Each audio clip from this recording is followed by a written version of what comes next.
Read Zakaria GPS, seen in Sunday morning 10 Eastern and Pacific. Time now for our What in the World segment. What caught my eye this week was an interesting twist in the story we all keep reading about, the rise of China. But this time it's not about China's growing power and confidence, but of a China that realized it might have overplayed its hand and correcting itself. It all played out at a small conference in Singapore's fancy Shangri-La Hotel. First, let's go back to 2010, last year. Beijing had emerged relatively unscathed from the financial crisis. It had put on the greatest show on earth, the Beijing Olympics.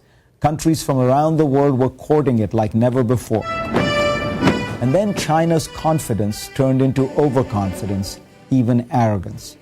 In quick succession, Beijing picked separate fights around the South China Seas with Vietnam, the Philippines, and Japan. China angered South Korea by not condemning aggression from the north, from Pyongyang, which sunk a South Korean ship. All these Asian countries had been relatively sanguine about the rise of China. Suddenly they began to realize that it presented not just economic opportunities, a big market for them, but challenges, even threats. So they spoke out against what they saw as Chinese bullying and aggression. And they became far more solicitous of America, far more friendly to Washington. Now, this could not have pleased China. This was not the peaceful rise strategy that Beijing had long talked about. But Chinese officials said little about all this publicly, so no one knew if they believed they had overplayed their hand. After all, they could just as easily have taken the view that the world was envious and was ganging up on them, and they would just bide their time.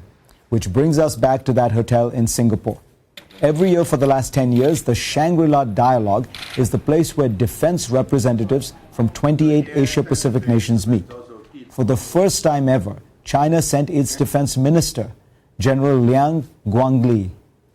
Liang repeatedly told his audience that China was a peace-loving country with a defense policy that is purely defensive in nature.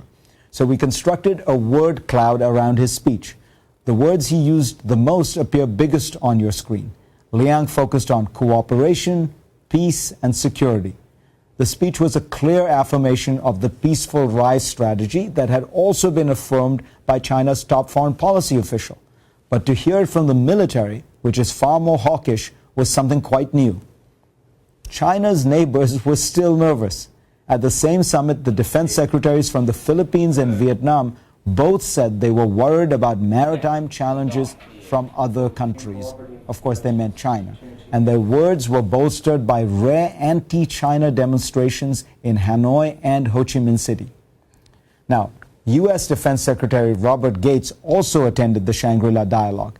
The American speech was one of reassurance to China's neighbors. Look at Gates's word cloud. It shows a focus on commitment, relationships, and talk of a presence in the region. So, China pushed too hard and then drew back. The United States signaled to other Asian countries that it was not going anywhere. The great game of Asian geopolitics has just begun. I have a feeling we're all going to be watching these moves and counter moves for years to come.